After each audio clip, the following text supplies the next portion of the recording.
జీఎస్టీలో చోటు చేసుకున్న మార్పుల ప్రభావంతో సామాన్యులకు భారీ ఊరట లభించనుంది. నిత్యావసర వస్తువులు, పాల ఉత్పత్తులపై 18% ఉన్న జీఎస్టీ 5%కి తగ్గనుంది. కేంద్ర ప్రభుత్వం తీసుకున్న ఈ నిర్ణయంపై సామాన్యులు హర్షం వ్యక్తం చేస్తున్నారు. వ్యవసాయ వస్తువులు, టూత్ పేస్టులు, సబ్బులు, షాంపూలు, హెయిర్ ఆయిల్స్ మీద ఉన్న 18% జీఎస్టీ ఇకపై 5% ఉండబోతోంది. దీనిపై మరింత సమాచారం మా ప్రతినిధి చిరంజీవి అందిస్తారు.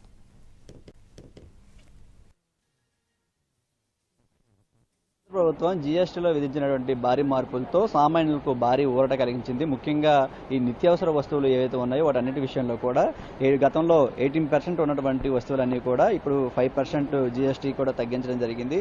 దీంతో సగటు సామాన్యులందరూ కూడా వాటిని ఏదైతే తీసుకోవాల్సిన నిత్యావసర వస్తువులు ఉన్నాయో వాటి ధరల్లో కూడా చాలా వరకు వ్యత్యాసం వస్తుందని చెప్పి ఆశాభావం వ్యక్తం చేస్తున్నారు. మనం ప్రస్తుతం చూస్తున్నాం ఈ సూపర్ బజార్లు వీటన్నిటిలో కూడా ఇంకా చాలా వరకు నిత్యావసర వస్తువులు తీసుకునేందుకు సామాన్యులు వస్తుంటారు. ఎందుకంటే ఇలాంటి మార్కెట్లు వీటన్నిటిలో కూడా తక్కువ ధరలకు దొరుకుతాయి. కాకపోతే ఈ జీఎస్టీ అనేది 18% యాడ్ అవడంతో వాళ్ళకి కొంచెం బడ్డెన్గా మారుతుంది.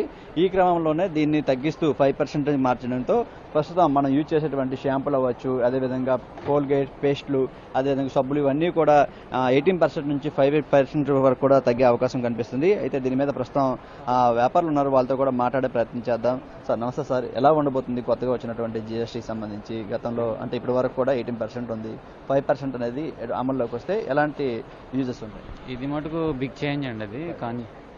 ఇది మటుకు చాలా బిగ్ చేంజ్ అండి. ఇది కన్జ్యూమర్కి చాలా హెల్ప్ అయ్యే విషయం. అట్ ది సేమ్ టైం మన ఇండియన్ ఎకానమీ కూడా బూస్ట్ అయ్యే విషయం ఇదైతే మటుకు చాలా బిగ్ చేంజ్ అండి. అంటే ఎటువంటి విషయాలు అంటే వస్తువుల్లో ముఖ్యంగా ఈ 18% నుండి 5% వస్తుంది? నిత్యావసర వస్తువులు అన్నారు, పాల ఉత్పత్తులు అన్నారు, ఎటువంటి వస్తువులు అండి? ఇది చాలా మటుకు ఎఫ్ఎంసీజీ ప్రొడక్ట్స్ ఏదైతే ఉన్నాయో వాటన్నిటిలోని కూడా 90% వరకు స్లాబ్ రేట్స్ అనేవి చాలా మటుకు తగ్గే అవకాశం ఉందండి. ఇది ఎఫ్ఎంసీజీ యూజెస్ అనేది మన ఇండియాలో మటుకు చాలా ఎక్కువగా ఉంటుంది. సో మన ఇండియన్ ఎకానమీకి కానీ మార్కెట్కి కానీ ఇది మంచి బూస్ట్ వస్తుంది. ఇది బెనిఫిట్ అనేది సామాన్యులకేనండి. వ్యాపారులకు వచ్చేది ఇప్పుడు ఇంతకుముందు ఎంత ఉందో మార్జిన్ విషయంలో మటుకు ఎటువంటి తేడా ఉండదు. కాకపోతే కన్జ్యూమర్స్ ఎవరు ఉన్నారో వాళ్ళకైతే చాలా బెనిఫిట్ ఉంటుంది. Thank you sir. ఇది ప్రస్తుతం మనతో మాట్లాడడానికి కస్టమర్స్ కూడా ఉన్నారు, వాళ్ళతో కూడా మాట్లాడే ప్రయత్నం చేద్దాం. ఏదైతే జీఎస్టీని 18%కు తగ్గించడంతో ప్రస్తుతం 18% నుండి 5% తగ్గించడంతో ఒకసారి కస్టమర్స్తో కూడా మాట్లాడే ప్రయత్నం చేద్దాం. మేడం, ఈ జీఎస్టీ తగ్గడం వల్ల సామాన్యులకి భారీ ఊరట లభించే అవకాశం కనిపిస్తుంది. ఎలా ఉండబోతుంది ఫ్యూచర్లో 18% నుండి 5% తగ్గడం? సామాన్యులు అంటే మధ్యతరగతి కుటీబింగులు అనుకుంటే మాత్రం మధ్యతరగతి వాళ్ళకి జీఎస్టీ తగ్గిందంటే ఆటోమేటిక్గా కొంత ఊరటే లభిస్తుంది ఎవరికైనాను. మాలాంటి వాళ్ళకి వేతన జీవులందరికీ కూడా కొంత ఊరటే. ఏదో ఎక్కువ ఖర్చు అయ్యేది ఆదాయం మిగిలినట్టుగా అనిపిస్తుంది మాకు. ఆదాయం సేవ్ చేసినట్టే ఉంటుంది అదంతాను. కాబట్టి జీఎస్టీ తగ్గించడం సెంట్రల్ గవర్నమెంట్ ఇది కాబట్టి సెంట్రల్ గవర్నమెంట్ అన్ని రకాలుగా ప్రజల్ని చూడాలని చూస్తుంది కాబట్టి ఇది మా అందరికీ సంతోషకరమైన వార్తే. చాలా సంతోషం అండి తగ్గించినందుకు. ఈ బెనిఫిట్ని మేము వచ్చే నెల నుంచి పొందుతామని ఆశిస్తున్నాం. Thank you madam.